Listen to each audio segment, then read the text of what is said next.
Radhe Radhe sir. Radhe Radhe. Sir आप अपने footballing background के बारे में बताइए। आपने कब से फुटबॉल स्टार्ट किया और फिर हम आपके इस जर्नी पे आएंगे जहाँ पे आपने एज फ्रॉड के केसेस फाइल किए। बट उससे पहले ये जानना चाहेंगे कि आपने फुटबॉल कौन से ईयर से स्टार्ट किया, कहाँ से स्टार्ट किया और क्या थी वो जर्नी? जी, एक्चुअली फ़ुटबॉल मेरा जो बॉर्न है वो हरियाणा के रोहतक डिस्ट्रिक्ट पड़ता है। उसमें मेरे गांव में फ़ुटबॉल इतना पॉपुलर है कि आज भी 3 बड़े टूर्नामेंट होते हैं। अच्छा। मतलब 3 एक साल में 3 बड़े टूर्नामेंट होते हैं। और लोग मतलब वो कहते हैं ना, क्राउड फंडिंग, गाँव से लोगों से फंडिंग करके स्टार्ट करते हैं। करीब करीब जो उनका बजट होता है ऑलमोस्ट 10 लाख रुपए होता है कम से कम। टूर्नामेंट का प्राइस की बात कर रहा हूँ मैं। तो इतना बड़ा क्रेज़ है मेरे गांव में, तो वहाँ से जर्नी स्टार्ट हुई थी। तो स्कूल लेवल पे फुटबॉल खेले थे। मतलब मैं नेशनल तक स्कूल लेवल पे, सब जूनियर लेवल पे खेले।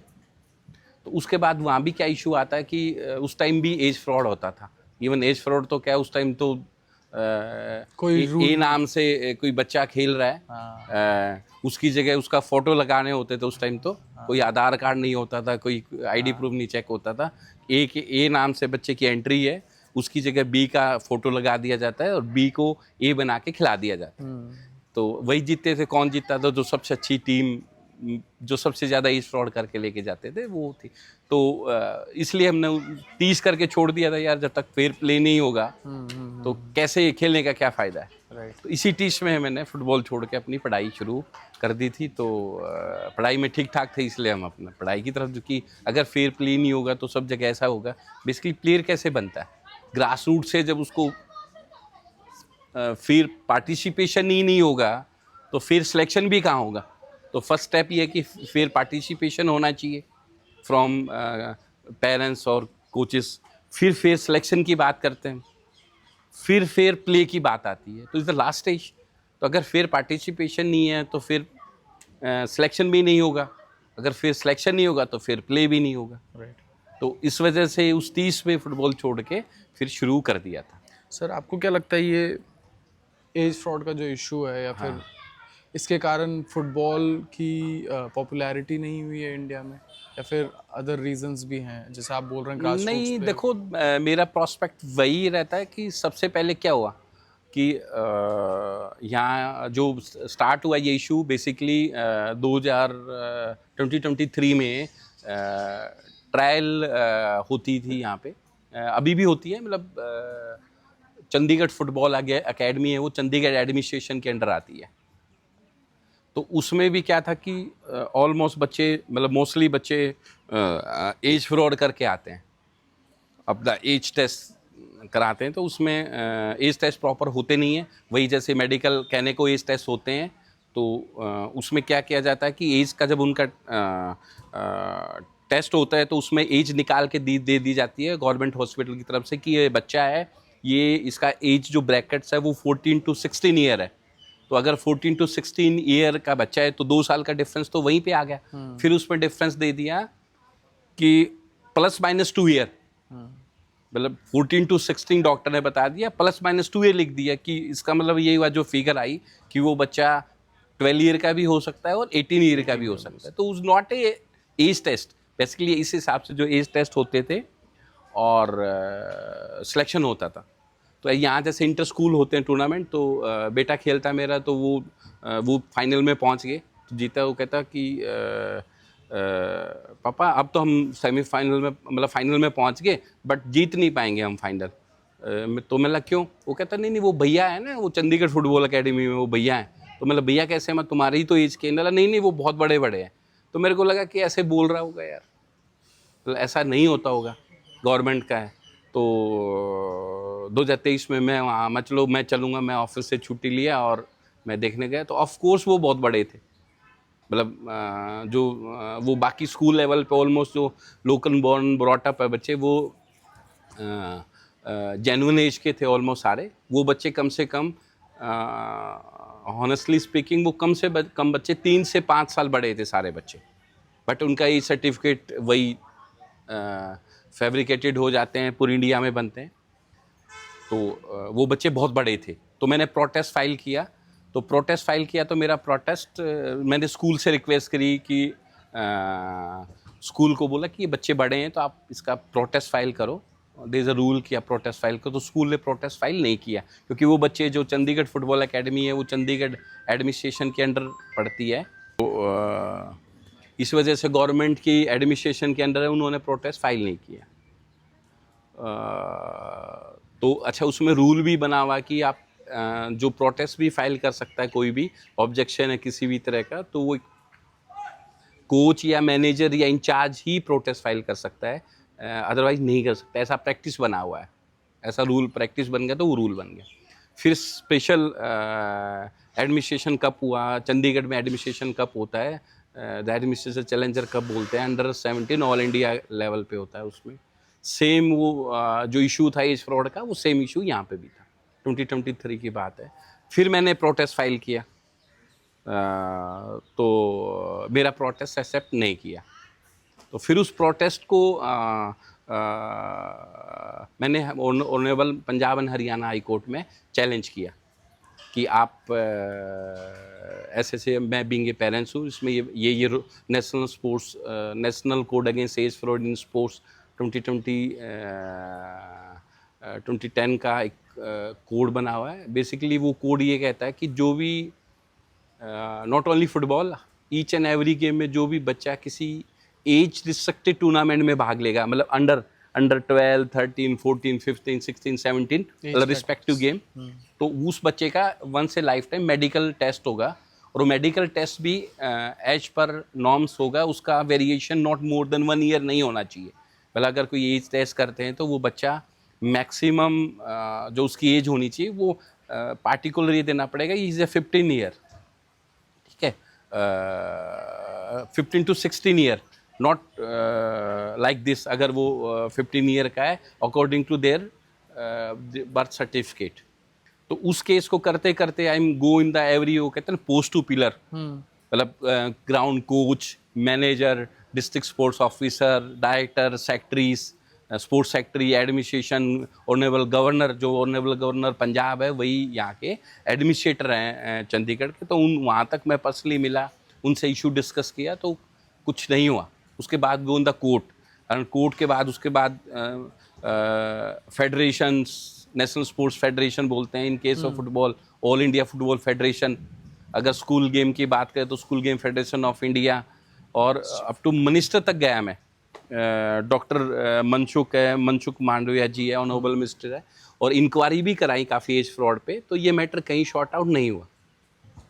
अल्टीमेटली ऑनरेबल कोर्ट ने 2023 में जब ऑर्डर किया था एडमिनिस्ट्रेटर कप के लिए, ये फर्स्ट ऑर्डर, इस टाइप का जो एज फ्रॉड का ऑर्डर है, ये फर्स्ट ऑर्डर 19 नवंबर 2023 को फर्स्ट ऑनरेबल कोर्ट ने ऑर्डर किया था कि जो भी टूर्नामेंट होगा चंडीगढ़ में, पहले मेडिकल टेस्ट होगा, मेडिकल टेस्ट के हिसाब से जो एज आएगी उसमें आप फिर ये टूर्नामेंट होगा। इस मेडिकल टेस्ट का नाम क्या है सर? बेसिकली इसका जो टेस्ट का नाम है उसको बोलते हैं एज वेरिफिकेशन टेस्ट।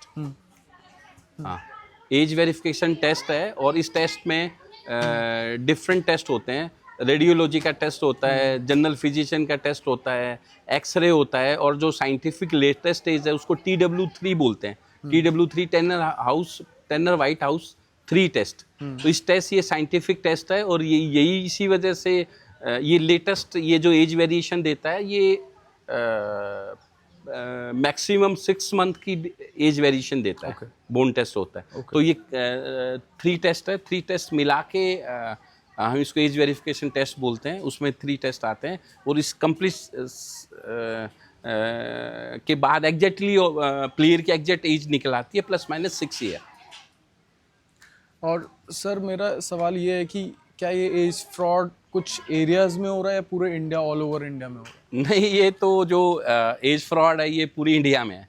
पूरे इंडिया में? हाँ, जहाँ का फुटबॉल सबसे अच्छा माना जाता है वहाँ सबसे ज़्यादा है। यानी कि नॉर्थ ईस्ट में अभी बताऊंगा आपको। ऐसा ही पिछली बार भी ये सबसे पहले जो कोशिश करने से बार बार फिर different number of case file किए, डिफरेंट टूर्नामेंट में केस फाइल किए, सुबोर्तो के लिए किया, सुबोर्तो कप इंटरनेशनल कप के लिए किया, खेलो इंडिया यूथ गेम के लिए किया, एडमिनिस्ट्रेटर कप के लिए किया, नेशनल स्कूल गेम के लिए टेस्ट किया, क्योंकि डिफरेंट जो केस भी कोर्ट में फाइल होते हैं वो इवेंट वाइज होते हैं, कॉमन नहीं होता, क्योंकि डिफरेंट इवेंट है, डिफरेंट जगह है, तो सबके लिए फाइल किया। ये सबसे पहले जो रिप्रेजेंटेशन दिया, तो सुब्रतो कप जो टूर्नामेंट होता है, ये फर्स्ट टाइम इसका जो प्रॉपर टेस्ट हुआ था ऑफिशियली, ये जो टेस्ट 2023 में सुब्रतो कप इंटरनेशनल कराया था, उस टाइम 16 टीमें बाहर हुई थी, और अब की बार और फिर ये टीमें, अब की बार जो टीम बाहर हुई हैं, ये पेपर में भी आया हुआ है,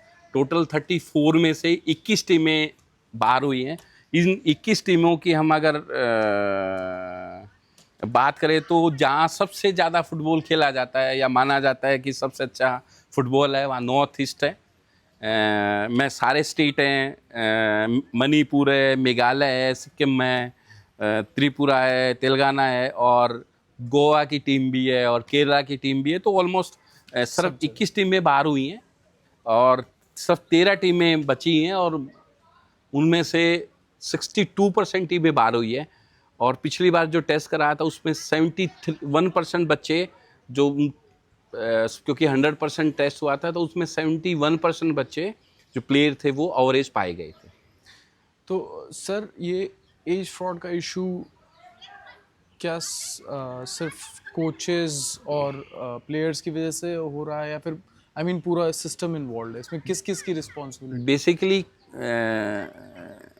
क्या है, कोई भी पूरा इकोसिस्टम बना हुआ है, और सबसे ज़्यादा मैं ये मानना होगा कि क्या एक कोच को ये मालूम नहीं है कि ये प्लेयर है, ये जेन्युइन एज का है या एवरेज है।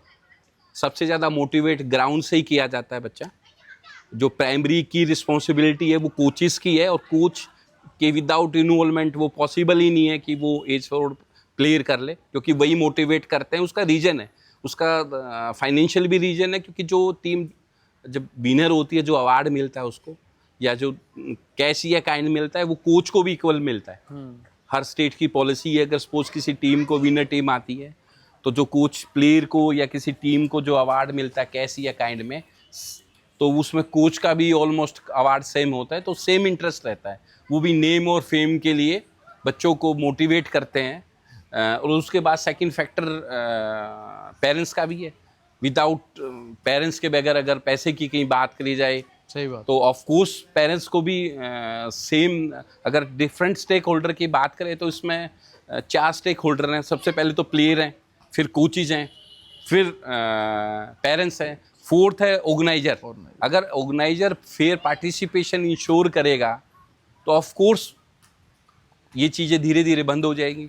और गवर्नमेंट ऑफ इंडिया भी, ministry of sports affairs and sports भी अभी काफ़ी करेक्शन के साथ नया कोड लेके आ रहा है एज फ्रॉड के लिए, जिसमें बैनिंग प्लेयर को बैन करने के लिए लिखा गया है। प्लेयर को, वो ड्राफ्ट है फिलहाल, वो अंडर प्रोसेस है पब्लिश के लिए, नोटिफाइड के लिए। और उसमें FIR के लिए भी ऑर्डर है। अगर कोई लीगल उसकी कार्रवाई बनती है तो उसको जो भी रिस्पेक्टिव है, IPC है, मतलब अब भारतीय न्याय संहिता बोलते हैं नए कोड, तो उसके हिसाब से उनके खिलाफ कानूनी कार्रवाई की जाए। सर ये प्रोटेस्ट करने में, ये केसेस फाइल करने में आपको किसी की सहायता मिली? किसी ने आपको हेल्प की, या आपने खुद से ही ये चीज़ किया? और इसमें कितना टाइम लगा? इसमें कितनी कॉम्प्लेक्सिटी थी, कितनी प्रॉब्लम्स थी इस पूरे प्रोसेस? नहीं, हेल्प तो देखो ये किसी ने नहीं किया, मैंने इंडिविजुअली किया। वो कहते हैं ना, देश भी देता है हमें सब कुछ, हम भी कुछ देना सीखे। तो होता क्या कि चलो एक अभी सक्षम थे, हम लड़ सकते थे। और चैलेंजेस तो इसमें पूछो मत। सबसे बड़ी बात है कि आपको डाटा नहीं मिलता। कोर्ट में अगर आप कोई चीज़ चैलेंज करते हो तो कोर्ट को तो एविडेंस चाहिए। राइट। हाँ, विदाउट एविडेंस कोर्ट तो आपकी बात कोई सुनेगा नहीं। तो सबसे बड़ी बात ये थी कि RTI, मतलब थ्रू RTI के थ्रू, RTI में आप फाइल करते हैं, वो डाटा नहीं देते हैं कहीं। और इनिशियली तो 2-3 साल पहले तो मिल भी जाता था। अब तो कहते हैं जी right to protect, right to privacy act लागू हो गया, तो उसको उस चीज़ को डिले करने के लिए कि मैं RTI फाइल की, डाटा नहीं मिला, फिर फर्स्ट सेकंड अपील में गए, फिर भी डाटा नहीं दिया, फिर फर्स्ट अपील में CIC या स्टेट कमिश्नर के पास गए, वहाँ से कुछ डाटा आया, तो किसी डिफरेंट सोर्सेज से इसमें डिफरेंट जो वॉलंटियर थे, कुछ लोग बाहर आ सकते थे, किसी ने पर्दे के पीछे सहयोग किया डाटा अरेंज करने में, किसी ने गाइडेंस किया, कुछ पर्दे के आगे थे, कुछ पर्दे के पीछे थे। तो इसमें कम से कम 7-8 केस चल रहे हैं हाई कोर्ट में, उनके ऑर्डर भी आ गए हैं और डिफरेंट इवेंट के वाइज केस थे। तो उस केस में काफ़ी पैसा लगा, करीब करीब हम कह सकते हैं कि 18-20 लाख रुपए लग गया और चल ही रहा है केस। ऐसा नहीं है कि नहीं चल रहा, उसमें इम्प्रूवमेंट करने के लिए या कुछ चीज़ें जो अभी ग्रुप रह गए थे, लेकिन इसमें मेनली सारा जो इनटेक था वो मेरा अपना पर्सनली था। तो सर इतना मतलब आपने पर्सनल भी आपने पैसा लगाया और इतने चैलेंजेस थे, टाइम भी लगा। अभी आपको कैसा लगता है जब चीज़ें थोड़ा चेंजेस हो रही है, मिनिस्ट्री भी इस चीज़ को एक्नॉलेज कर रही है, थोड़ा बहुत चेंजेस आपको देखने में को मिल रहा है, या फिर अभी भी आपको लगता है कि थोड़ा और काम की ज़रूरत है? नहीं, देखो, एक ही सिंगल एजेंडा था हमारा कि सबसे पहले फेयर पार्टिसिपेशन हो, तो उसके बाद ही स्पोर्ट्स का, फुटबॉल की हम पार्टिकुलर बात करें तो उसमें डेवलपमेंट हो सकती है। तो इस चीज़ में सबसे पहले तो अच्छी बात है कि ऑनरेबल कोर्ट के ऑर्डर के बाद और कोर्ट के इंस्ट्रक्शन के बाद ऑल इंडिया फुटबॉल फेडरेशन ने पिछले 2 साल से इन्होंने सब जूनियर लेवल पे, अंडर 15 लेवल पे शुरू कर दिया है TW3 टेस्ट। तो जो भी स्टेट की टीम या जो club, there is a 2 leg of the tournament, एक स्टेट एसोसिएशन पार्टिसिपेट करती है और एक क्लब और एकेडमी पार्टिसिपेशन करती है। तो दोनों लेवल पे, सब जूनियर लेवल पे एज फ्रॉड के लिए TW3 टेस्ट शुरू कर चुके हैं वो, और उस शुरू करने में बहुत सारा करेक्शन का स्टेप शुरू हो चुका है सब जूनियर लेवल पे। तो इसका रिजल्ट ये आया कि अभी काफ़ी लेवल तक उसमें सुधार की शुरुआत हो चुकी है। और सेम सुब्रतो कप इंटरनेशनल ने ये अभी इस year just within week, अभी जो टीमें मैंने बताया था कि अंडर 15 में उन्होंने शुरू कर दिया है। बट क्या है कि सब जूनियर लेवल पे अंडर 15 पे ही एज फ्रॉड का काम शुरू हो चुका है, और इसका रिजल्ट ये है कि काफ़ी टीमें जो एवरेज प्लेयर है वो निकाले जा चुके हैं, वो टीमें निकल रही हैं। बट उसमें भी करेक्शन ये है कि जो टेस्ट हो रहे हैं, जो रिपोर्टें हो रहे हैं, वो भी प्रॉपर वीडियोग्राफी के साथ और प्रॉपर ओरिजिनल के साथ होना चाहिए। जो TW टेस्ट हो रहा है, एक one type of the software है वो, जो आपका एक्सरे को एनालिसिस करता है, वो पायरेटेड ला के वो उसमें मैनिपुलेशन स्टार्ट हो चुकी है।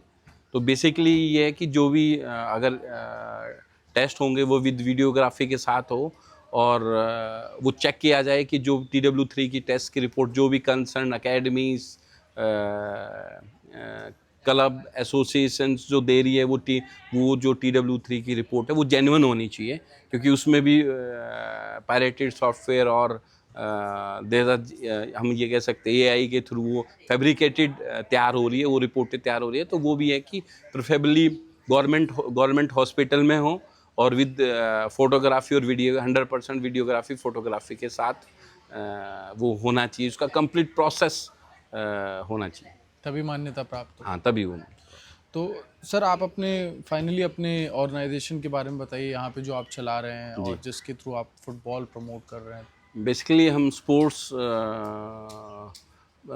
बेसिकली क्या कि ऐसी ये क्यों शुरुआत हुई हमारे ऑर्गेनाइजेशन, अगेन कहा कि कोई भी जो बेसिकली जो प्रैक्टिस बनी है कि कोई कोच या जो टीम के मैनेजर है, इंचार्ज है, वो लोग प्रोटेस्ट फाइल करेंगे तब आप जाके चीज़ें आप, बस ऐसा था नहीं, ऐसा कोई करता नहीं है, जनरली नहीं होता है। तो इसलिए कोई स्कूल अगर लेवल की बात करें तो स्कूल भी गवर्नमेंट के खिलाफ या एक दूसरे के खिलाफ नहीं जाते। तो ये जरूरत क्या पड़ी कि हम we making the sports player parents federation of India, उसमें ऑल इंडिया के पेरेंट्स इंक्लूडिंग है, बेस्ड ऑन चंडीगढ़। तो ये इसी लेवल से ज़रूरत पड़ी थी, क्योंकि ताकि हम अपनी जो रिप्रेजेंटेशन है, जो अनमेच्योर प्लेयर हैं, उनके लिए इंडिया में कोई भी ऑर्गेनाइजेशन या कोई भी NGOs या कोई भी अदर देन पेरेंट्स, उनके साथ कोई भी स्पोर्ट में नहीं होता है ऐसी चीज़ों के लिए कहीं पे भी। तो उस चीज़ को कवर करने के लिए कि जो पेरेंट्स है जो वॉलंटरी काम करना चाहते हैं या वॉलंटरी जुड़े हुए हैं, तो उस एज फ्रॉड है या उनका कोई भी इशू है, बेसिकली क्या प्रोफेशनल कॉन्टैक्ट होने के बाद तो वो अंडर 18 प्लस रहता है, तो अंडर 18 के अंडर कोई भी इंडिया में उनको सपोर्ट करने के लिए या उनके जो इंटरेस्ट लुक आफ्टर करने के लिए, चाहे एज फ्रॉड है, चाहे किसी के साथ कोई और इशू हो रहे हैं, गर्ल्स के साथ है, बॉयज़ के साथ है, या किसी भी गेम की बात करें, तो उनके इशू टेक केयर करने के लिए कोई भी ऑर्गेनाइजेशन नहीं था। तो सिर्फ ओनली एंड ओनली पेरेंट्स ही था जो मोस्टली अपनी बिज़ी होते हैं, जहाँ पॉसिबल नहीं हो पाते व्हाट्सएवर रीज़न। तो ये उन ग्रुप ऑफ पीपल है जो पेरेंट्स है जिनके बच्चे खेलते हैं या जो वॉलंटरी स्पोर्ट्स के लिए काम करना चाहते हैं, ये उन लोगों का समूह है जो स्पोर्ट्स बेसिकली इनिशियली तो रिफॉर्म पे काम कर रहे हैं। सर आपसे बात करके काफ़ी अच्छा लगा, आपने जो इन्फॉर्मेशन दी शेयर की बहुत इम्पॉर्टेंट है, क्रूशियल है ग्रास रूट्स फुटबॉल को सपोर्ट करने के लिए। हम आशा करते हैं आप ऐसे ही काम और आगे बढ़ाते रहें और हम आपके साथ मिलके और इस काम को फर्दर बढ़ाएं।